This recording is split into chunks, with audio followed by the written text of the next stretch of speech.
the 1930s, a biologist walked the tallgrass prairie of central Illinois, collected a handful of greater prairie chicken feathers, and filed them away in a museum drawer. He had no way of knowing that more than 60 years later, another scientist would pull those same feathers out, extract the DNA still clinging to their roots, and read something that reframed an entire species. What nobody knew until that DNA came back was that the birds still booming across Illinois in the 1990s were missing pieces of themselves. Whole variants of their own genetic code had vanished, and the state was about to attempt something that had almost never worked in the history of wildlife management. But this story does not begin in a laboratory. It begins with a sound. Every spring, before sunrise, male prairie chickens gather on open ground called a lek, inflate two bright orange air sacs on the sides of their necks, raise the dark feathers behind their heads, and produce a low, hollow, booming call that rolls for more than a mile across the grass.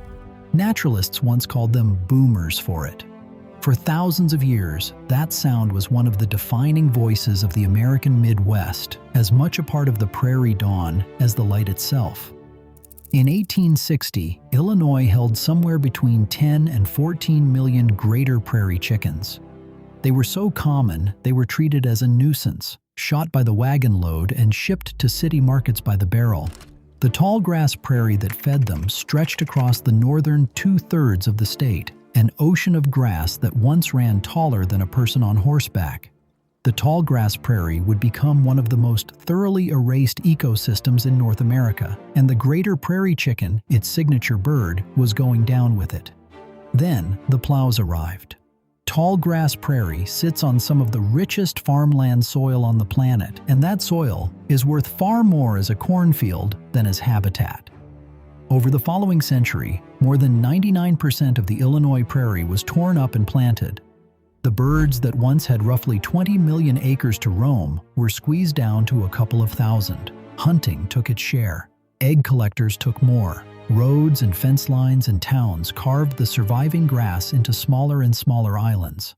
And then a second, quieter enemy arrived. One almost nobody had planned for. The ring-necked pheasant, brought over from Asia and released for sport, moved into the same grasslands. And female pheasants do something quietly devastating to prairie chickens. They lay their own eggs inside prairie chicken nests. The pheasant eggs hatch first, which fools the mother prairie chicken into leaving, convinced her chicks have already emerged. Her own eggs, still unhatched, are simply abandoned, and the chicks inside them die. So the prairie chicken was not only losing its home, it was being tricked into abandoning its own young. It is the kind of detail that makes you wonder how the species held on at all. By 1962, when biologists began formally tracking the remnant population in Jasper County, only about 2,000 birds were left in the entire state. This is where one scientist enters the story who would not leave it for the rest of his career. Ronald Westemeyer of the Illinois Natural History Survey took charge of monitoring these birds and stayed with them for more than 3 decades, counting males on the leks spring after spring, tracking every nest he could find. For a while, there was reason to think the effort might be enough. In the early 1970s, the Jasper leks rebounded to more than 200 booming males, and for a moment, the trend seemed to be bending the right way. Then it broke. Over the next 2 decades, the graph pointed only one direction. A couple of thousand became a few hundred became dozens. By 1994, the count across all of Illinois had fallen below 50 birds, and of those, only 6 were resident males still turning up to boom on a single unstable lek. And here the biologists noticed something worse than low numbers. The eggs were failing. In a healthy population, the large majority of eggs hatch. In these last Illinois birds, hatching success had collapsed to a fraction of that. Nests sat full of eggs that never opened. The population had begun to lose the basic ability to reproduce, which is the signature of a gene pool folding in on itself. When a group of animals gets this small and this cut off, they are forced to breed with close relatives, generation after generation, until harmful genetic errors that were once rare become unavoidable. Scientists later measured just how far this had gone, and found that these last Illinois birds were more closely related to one another than half-siblings would be. They had, in effect, become one enormous, failing family. Biologists have a name for the spiral that follows. They call it an extinction vortex, where small size causes inbreeding, inbreeding lowers survival shrinks the population further, and the whole thing tightens like a knot until the species is gone.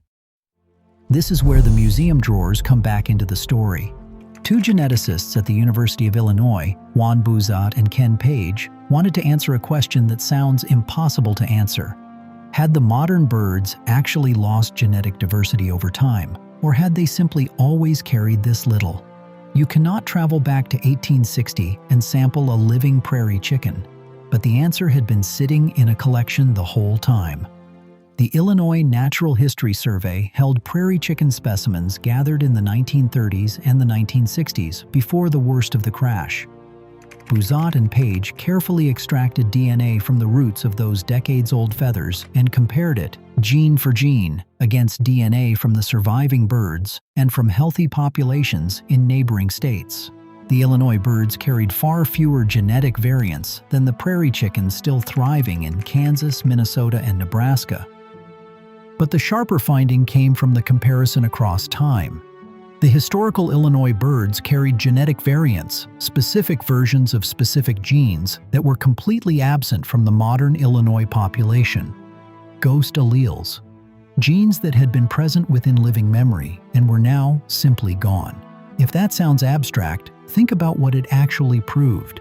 For the first time in any wild animal population anywhere, scientists had direct, physical evidence that a population crash strips genetic diversity out of a species, measured in the real DNA of the real birds, before and after the collapse.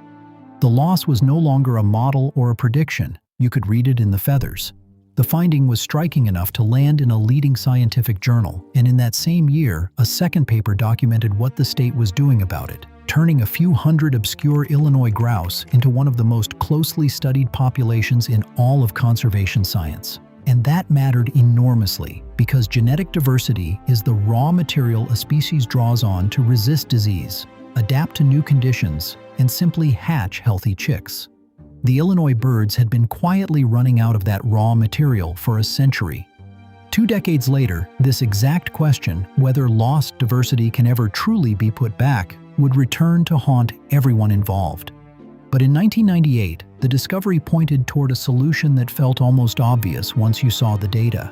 If the story had stopped here, it would have been a tragedy with a clean, final ending. It did not stop here. Jasper County, Illinois, 1992. Faced with a population inbreeding itself toward extinction, the Illinois Department of Natural Resources made a decision that was, at the time, close to radical. If the Illinois birds had run out of genetic material, then biologists would carry genetic material to them. The clock was already running, with only a handful of resident males left, and the team had perhaps one real window to act before the last of them aged off the Lex.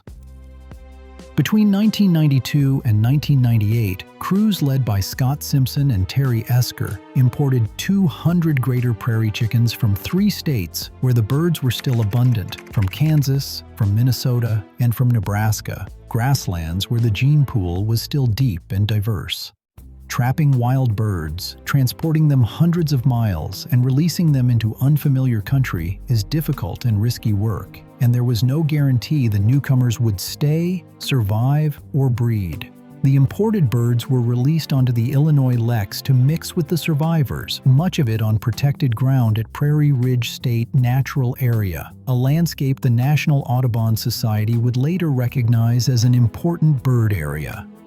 The effort pulled together the Illinois Natural History Survey, the State Department of Natural Resources, and conservation partners including the Nature Conservancy and the Prairie Chicken Foundation of Illinois, all working to hold the last scraps of grassland together while the imported birds settled in. The plan was simple, and on paper it was elegant. Fresh genes would pour back into the population, egg viability would recover, and the birds would climb back from the edge. What happened next is the reason this became one of the most famous experiments in the entire field. Because for a real and measurable window, it worked. That is not spin. That is the documented record. Egg hatching rates climbed back toward normal. The count of booming males in Jasper County rose from its near-death low back up into the 80s. In 1998, the same year the museum feather study was published, biologists counted 84 males displaying on the leks. Westemeyer, who had watched this population fall for more than 30 years, said he felt he was finally going out on a high note, watching a recovery instead of a funeral.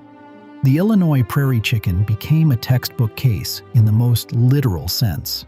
Genetic rescue, the deliberate importing of outside genes to save a collapsing population, now had a flagship success story, and it was these birds. Conservation programs around the world began pointing to Illinois as living proof that the technique worked. Almost none of the people citing that success would hear about what the same kind of feather DNA revealed 20 years later.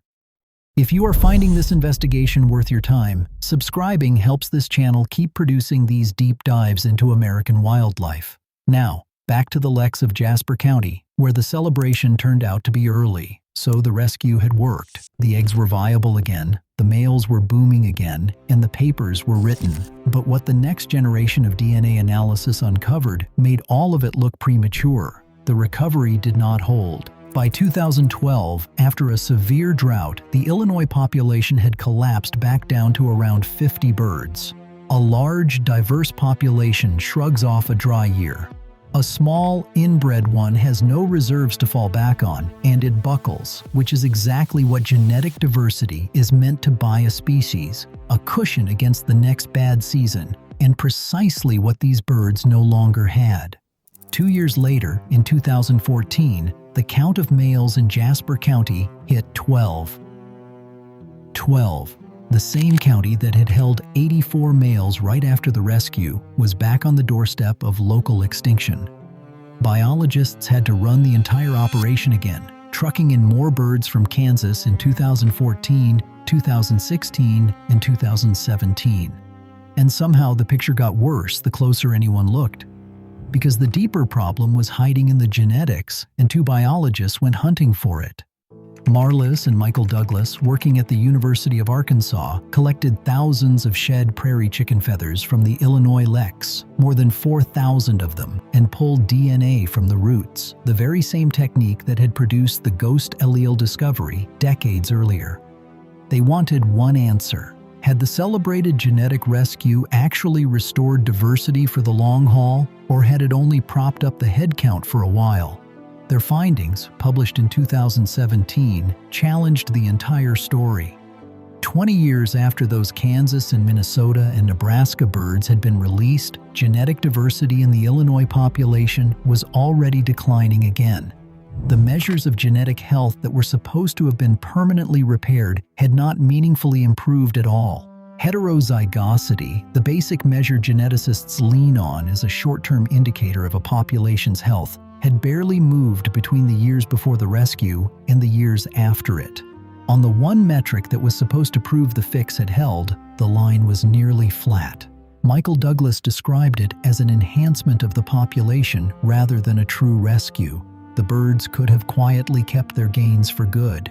Instead, the diversity was slipping through their fingers a second time. And this is the part that should not make sense. Biologists had imported more than 200 genetically diverse birds. Those birds bred, the population rose. So how could the gene pool still be draining away? The answer lies in how prairie chickens choose their mates, and it is one of the most quietly brutal facts in the whole story. On a lek, dozens of males display together, but the females do not spread their choices around. 1 or 2 dominant males claim the overwhelming majority of all matings, sometimes as much as 90% of them. Every other male on that ground, including most of the imported birds and most of their sons, may never breed at all, so you can release 200 newcomers carrying fresh genes and watch almost none of those genes reach the next generation, because the breeding system funnels reproduction through a tiny handful of individuals. The imported diversity was completely real. It simply had almost no way to spread. The same courtship ritual that had defined this species for millions of years was now quietly working against its survival. On paper, the rescue looked like a flood of new genes. In practice, it was a trickle, choked off by the bird's own biology. Now, in fairness, the science here is genuinely contested, and honesty demands saying so plainly. A separate research team, publishing in 2021, sequenced more than 350,000 individual markers across the birds' genomes, a vastly more detailed scan than anything available in the 1990s. That study concluded that the translocations really had rescued the Illinois birds from severe inbreeding, restoring their diversity to levels comparable to the healthy source populations. By that reading, the rescue did work as advertised. So which team is right? The most likely answer is that both are partly right. The imported genes did lift the population out of its worst inbreeding, and that lift is fading generation by generation as the lek breeding system and the shrinking fragmented habitat grind the diversity back down. A rescue can be entirely real and still be temporary, which brings us to where these birds actually stand today. Illinois now holds two separate prairie chicken populations, one in Jasper County and one in Marion County. The wider trend has been grim. From roughly 200 birds statewide around 2019, the counts have thinned again. As of the most recent surveys, Jasper supports somewhere around 52 booming males, and Marion only about 18, a population the researchers describe as tenuous. The two groups are genetically isolated from each other, completely cut off. They occupy just a few hundred acres of protected ground, and even that small territory is sliced apart by roads and power lines the birds refuse to cross, so that a patch of habitat a short flight away might as well be on another continent. Marion County in particular hangs by a thread. Its males number in the teens, too few to weather one harsh season, and with no genetic bridge to the Jasper birds, no fresh blood can reach them on its own. They are surrounded, as one of the researchers bluntly put it, by an agricultural desert of corn and soybeans. Every spring, the survivors still climb onto the same worn patches of ground and boom into the dark, calling for a prairie that has mostly ceased to exist around them. The uncomfortable conclusion from the 2017 team was this: without steady human intervention, without shipping in new birds roughly every 25 years, the Illinois prairie chicken will not survive on its own. The rescue was never a single event that happened once and ended.